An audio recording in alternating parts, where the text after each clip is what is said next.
أعوذ بالله من الشيطان الرجيم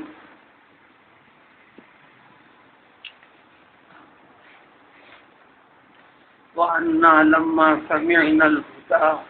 آمنا به فمن يؤمن بربه فلا يخاف بخسا ولا رهقا وأنا منا المسلمون ومنا القاسطون ومن أسلم فأولئك تحروا رشدا۔ سورہ جن، جنات نے پیغمبر علیہ الصلوۃ والسلام سے تلاوت کیے جانے والا قرآن جو نماز میں آپ تلاوت فرما رہے تھے، نماز فجر میں، اس کو سن کر ان کے دلوں میں ایمان داخل ہوا، مشرک تھے، شرک سے توبہ کیا۔ اسلام لانے کے بعد انہوں نے کیا کیا؟ اپنی قوم جنات میں اسلام کی تعلیم، دعوت اسلام کی تحریک شروع کر دی۔ انہوں نے اپنی قوم کو جس طریقے سے سمجھایا، ان ساری چیزوں کی تفصیل ان آیتوں سے پہلے ایک بڑا حصہ گزر چکا۔ اسی سلسلے کا تھوڑا مزید حصہ جو آج کی ان آیتوں میں ہے کہ انہوں نے یہ بھی کہا جنات سے، اور انہوں نے کیا کیا کہا۔ اللہ تعالیٰ نے وحی کے ذریعے سے یہ کلام پاک نازل کر پیغمبر علیہ الصلوۃ والسلام کو بتلایا، اور اس کے ذریعے سے انسانوں کو، آپ کی ساری امت کے افراد کو بھی واقف کروانا ہے کہ ایمان لانا فرض ہے، توحید پر باقی رہنا فرض ہے۔ اگر اس سے ہٹتا ہے انسان ہو کے جن، وہ اللہ تعالیٰ کے غضب کا شکار ہوگا، دنیا میں بھی مختلف طریقوں سے، آخرت میں ہمیشہ کے لیے۔ چنانچہ ان جنات نے یہ بھی کہا اپنی قوم سے کہ ہم نے جب ہدایت دینے والا اس کلام پاک کو سن لیا، آمنا بھی، ہم نے اس کو مان لیا، ایمان لا لیا، یقین کر لیا۔ تو قرآن کی ہر چیز پر یقین رکھنا، اس یقین کو عمل سے ظاہر بھی کرنا ہے۔ یہ بھی کہا انہوں نے، جو بھی اپنے رب پر ایمان رکھے گا، یقین رکھے گا، اب اس کو کسی چیز سے ڈرنے کی ضرورت نہیں، کسی کمی کا اندیشہ نہیں اس کے لیے، یعنی وہ ثواب سے خالی نہیں رہے گا دنیا اور آخرت میں، ولا رہاقا، اور اس کے لیے کبھی ذلت کا سامنا بھی کرنا نہیں پڑے گا، یعنی اس کے ساتھ زیادتی بھی نہیں ہوگی۔ انہوں نے یہ بھی کہا یقیناً ہمارے تعلیم کو عام کرنے کے بعد نتیجے جو نکلے وہ دو تھے۔ ہم میں سے، یعنی جنہ میں سے ہمارے کہنے کے بعد مسلمان ہوئے، وہ مسلمان ہیں، لیکن بعض اسلام قبول نہیں کیے، وہی شرک اور کفر جیسی زیادتیوں کے اوپر، ظلم و زیادتی کے اوپر قائم اور باقی ہیں۔ انسانوں میں بھی یہی حال ہے۔ انہوں نے اپنے قوم سے یہ بھی کہا یقیناً جو بھی اسلام لائے گا، قبول کر لے گا، یقیناً سمجھو کہ وہ لوگ ہدایت والے راستے کا ارادہ کر کر آگے بڑھے ہیں، اور وہ ان کے لیے حق میں صحیح ہے، اور جنہوں نے ایسا نہیں کیا وہی نافرمانی والے، ظلم و زیادتی والے راستے پر قائم ہیں۔ تو یہ بات قطعی اور پکی ہے کہ یہ دوزخ کا ایندھن، یعنی آگ، انہیں بنایا جائے گا۔ تو جنت اور دوزخ انسانوں کے لیے بھی ہے، جنات کے لیے بھی ہے۔ جنت میں نیک جن بھی جائیں گے، نیک مسلمان بھی، دوزخ میں برے جن بھی جائیں گے، برے انسان بھی۔ اب یہ نہیں سوچنا ہے جن تو آگ سے بنا ہے، آگ اس کو کیا اثر کرے گی، تو پھر انسان مٹی سے بنا ہے تو مٹی کا ڈھیلا جب اس کے اوپر کوئی پھینک کر مارے تو کیا اثر ہوتا ہے یا نہیں؟ آگ سے بنی ہے، وہ آگ ہے نہیں، جیسے انسان مٹی سے بنا ہے، مٹی کی اصلیت ہے لیکن شکل بدل دی گئی، وہ مٹی ہے نہیں ہے۔ تو لہذا دوزخ کے اندر جتنے قسم کے عذابوں کا تذکرہ ہے مختلف اعمال کے لحاظ سے، جو انسانوں کو ہوں گا وہ جنات کو بھی ہوں گا، اور جتنی نعمتیں جنت میں انسانوں کے لیے ہیں وہ جنات کے لیے بھی ہیں۔ اس دنیا کے اندر بھی انسان جیسے کھاتا ہے، پیتا ہے، چلتا پھرتا ہے، اس دیواجی زندگی سے جڑتا ہے، گھر ہوتا ہے، بیوی بچے ہوتے ہیں، بالکل اسی طرح جنات کے بھی ہیں، جس کے بارے میں سورہ کی ابتدا میں اس کی تفصیل پیش کی جا چکی۔ یہاں تک سورہ کی ابتدا سے لے کر یہاں تک جملہ 15 آیتیں اور جنات سے متعلق ذکر تھا۔ اب اس کے بعد قاعدہ اور اصول کلیہ والی بات، اب انسانوں سے خطاب ہے، وَأَلَّوْ اسْتَقَامُوا عَلَى الطَّرِيقَةِ، لوگ سیدھے راستے پر، جو راستہ کے اللہ کا کلام بتاتا ہے، اللہ کے رسول وضاحت کرتے ہیں، اگر یہ اس طریقے پر ٹکے رہتے، قائم رہتے، باقی رہتے، تو ہم ان کو خوب پانی برسا کر پانی سے سیراب بھی کرتے، یعنی قحط نقصالی وغیرہ دنیا کی مشقتوں میں مبتلا نہیں کرتے۔ تو ایک قاعدے والی بات قرآن جگہ جگہ ذکر کرتا ہے، جب انسان کی نافرمانی، غلط طریقے، غلط سوچ پر زندگی چل پڑتی ہے، اسی پر انسان چل پڑتا ہے، بتانے سمجھانے اور سیدھے نیکی کے پہلو کو چھوڑ دیتا ہے، تو اللہ تعالیٰ نیکی کی طرف مائل کرنے کے لیے دنیا کے اندر بھی کئی قسم کے آفات، تنگی، پریشانی، اسباب معیشت کے اندر تنگی یا حالات کے اندر انسانی زندگی کے اندر خرابیاں، یا انسانوں کا انسان سے نفرت کرنا، ظلم و زیادتی کرنا،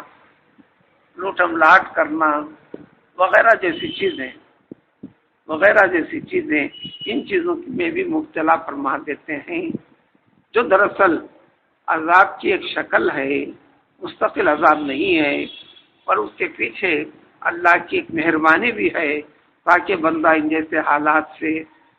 اپنی زندگی، غلط زندگی کو چھوڑ کر اپنے رب کو یاد کرے، جانے اور مانے۔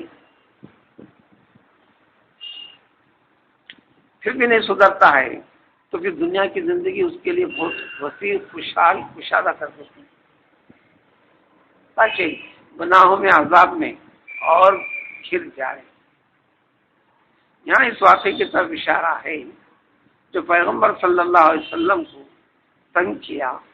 مشرکین مکہ نے، مصیبتوں کے پہاڑ ڈال دیے، نتیجے میں آپ کو ہجرت کر کر اور آپ کے صحابہ کو ہجرت کر کر اپنا سب کچھ چھوڑ کر مدینہ جانا پڑا، تو اللہ تعالیٰ نے مکے والوں پر قحط نازل کر دیا۔ تو چنانچہ آیت سے ذکر کر دیا گیا جو دنیا کی زندگی کی تنگی میں مبتلا ہو گئے، پانی ملنا دشوار، کھانا ملنا دشوار، جب تک پیغمبر تھے تو یہ کیفیت نہیں تھی،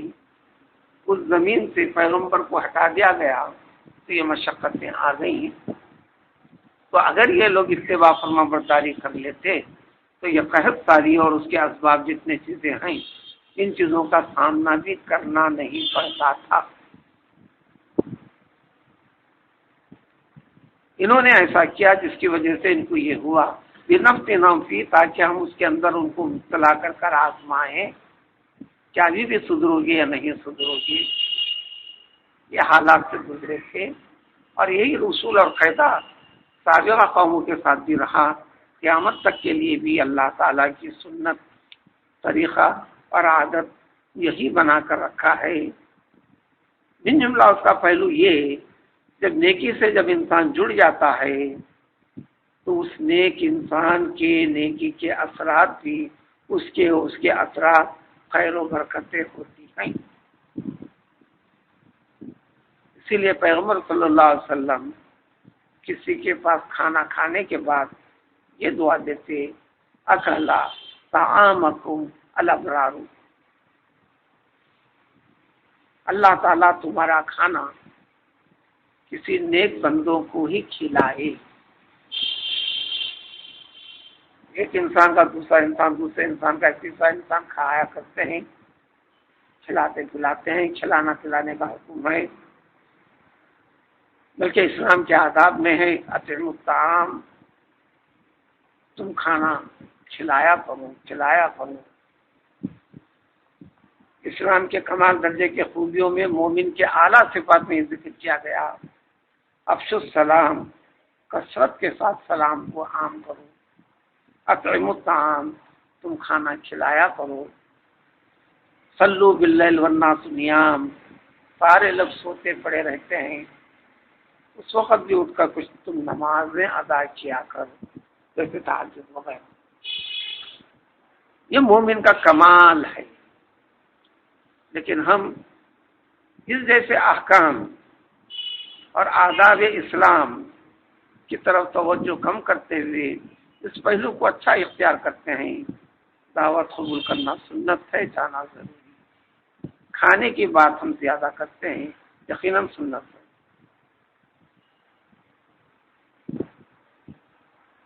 تو اس کے اندر آپسی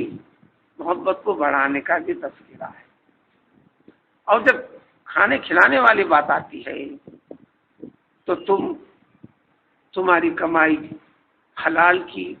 محنت کی، تمہاری کمائی کے اندر بھی نیکی داخل ہو گئی ہے۔ کوئی نیک آدمی کھائے تو اس کے کھانے کے اوپر بھی، نیک آدمی کا کھانا بھی کسی کے پاس جس نے کھلایا ہے اس کے لیے بھی باعث خیر و برکت کا تذکرہ ہے۔ اللہ ومن یعرض عن ذکر ربہ، جو کوئی بھی اللہ کے ذکر سے بتائی ان باتوں سے منہ موڑے گا، توجہ نہیں دے گا، ہوگا کیا؟ نقصان اسی کا ہوگا، اس کو عذاب کے اندر اس کا یہ عمل عذاب کے اندر اس کو پہنچا دے گا، یعنی اس کے برے نتائج اس کو سامنا کرنا پڑے گا۔ پھر آخر میں ذکر فرماتے ہیں کہ یقیناً ان المساجد للہ، تمام مسجدیں اللہ کے لیے ہیں، صرف اور صرف۔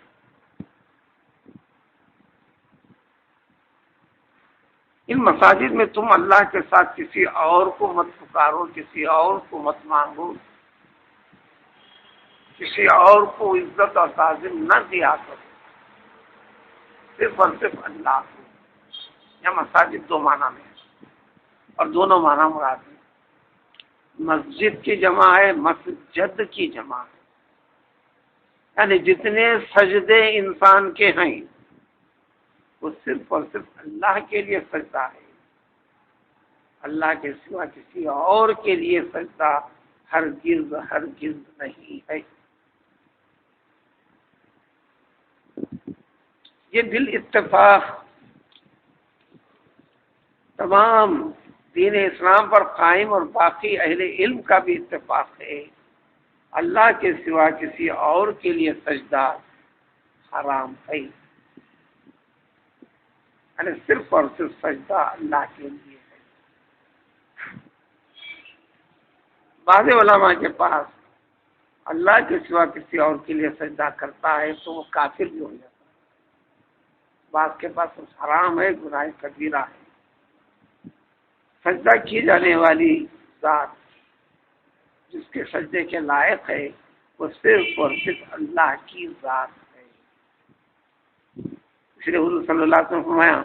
اگر اللہ کے سوا کسی اور کو سجدہ کرنا ہوتا تو سجدہ کرنے کا حق کس کے لیے پہنچتا؟ تو میں حکم جاری کرتا، یعنی شریعت قرار دیتا کہ عورت اپنے شوہر کو سجدہ کرے، لیکن اللہ کے سوا کسی اور کو سجدے کی اجازت نہیں ہے۔ اس حدیث میں بالواسطہ یہ اعلان اور تاکید کرنا ہے، ایک عورت جب بیوی بن جاتی ہے تو سب سے بڑی ذمہ داریاں اس کے ماں باپ بھائی بہن تمام ایک طرف، ساری دنیا کی تمام چیزوں سے بڑھ کر اس کے لیے اس کے حق میں سب سے بڑی تعظیم والی شخصیت، اطاعت و فرمانبرداری والی شخصیت اس کے لیے اس کا شوہر ہے۔ یہاں تک بھی فرمایا بعض مرتبہ تو علیحدہ علیحدہ شکل میں بھی بتلایا عورتوں سے، عام حکم میں بھی بتلایا۔ اب دیکھو تمہاری جنت تمہاری دوزخ تمہارا شوہر ہے، جنت اختیار کرنا ہے اختیار کرو، دوزخ اختیار کرنا ہے اختیار کرو۔ مخالفت والا پہلو رکھو گے تو ان کو کہہ دیا گیا کہ تمہارے لیے دوزخ ہے، اطاعت والا پہلو اختیار کرو گے تو تمہارے لیے جنت ہے۔ تو عورت کے لیے جنت اور دوزخ کا فیصلہ اس کے شوہر کے ساتھ اس کی معاملت اور برتاؤ والا معاملہ ہے۔ جب یہ احکام عورت کے لیے ہیں تو بہت سارے احکام شوہر کے لیے بھی ہیں، وہ ایک مستقل مضمون ہے۔ الغرض مسجدیں جو سجدہ گاہ ہیں یہ صرف اللہ کی عبادت کے لیے، اللہ کی اطاعت کے لیے، اللہ کی فرمانبرداری کے لیے، غیر اللہ کو تعظیم و تقدیس مقدس درجہ دینے کے لیے نہیں ہے۔ اور جب اللہ تعالیٰ کا بندہ یعنی پیغمبر صلی اللہ علیہ وسلم جب کعبے میں آ کر نماز کے لیے کھڑے ہوتے، یدعوہ اللہ تعالیٰ کو ذکر کرتے ہوئے، پکارتے ہوئے، دعا کرتے ہوئے، یہ سارے کے سارے مشرکین مکہ ایسا جس طرح کے لڑنے کے لیے آ گئے ہیں، ایک ہجوم باندھ کر آ کر تعجب کرتے ہوئے کھڑے ہو جاتے تھے۔ تو اللہ نے بتایا یہ تعجب کی بات نہیں، بندے کے لیے یہ واجب اور ذمہ داری فرض والی چیز ہے، اور اسی وجہ سے یہ وہ ہمارے بندے ہیں، اور تم کو اپنے عبدیت کو ثابت کرنا ہے، اللہ کے بندے بن کر بتانا ہے۔ تو لہذا تمہارے اوپر بھی جو اس بندے کے پر عبادت فرض ہے تمہارے اوپر بھی فرض ہے، اگر نہیں کرتے ہو تو یہی ظلم ہے، یہی خلاف توحید ہے، خلاف ایمان ہے۔ تو لہذا کسی کا نمازی ہونا، کثرت نماز پڑھنا یہ اچھی بات ہے، یہ بندگی کی بات ہے، اور بندگی کے لیے انسان کو پیدا کیا گیا ہے۔ پوری زندگی کا خلاصہ جس سے اللہ تعالیٰ چاہتے ہیں انسان سے بندگی چاہتے ہیں، اور جو بندگی کرتا ہے اس کو کمتر سمجھنا یہ گناہ ہے، ایسا نہ کرنا، بندگی نہ کرنا یہ تو کفر ہے، یہ تو شرک ہے۔ تو اس میں تعجب کی کیا چیز ہے؟ لہٰذا اس سلسلے میں اگلی آنے والی آیتوں میں ذکر کریں گے، شرک سے بچنے کے لیے، توحید کی طرف قائم اور باقی رہنے کے لیے اگلی آیتوں میں ذکر کریں گے۔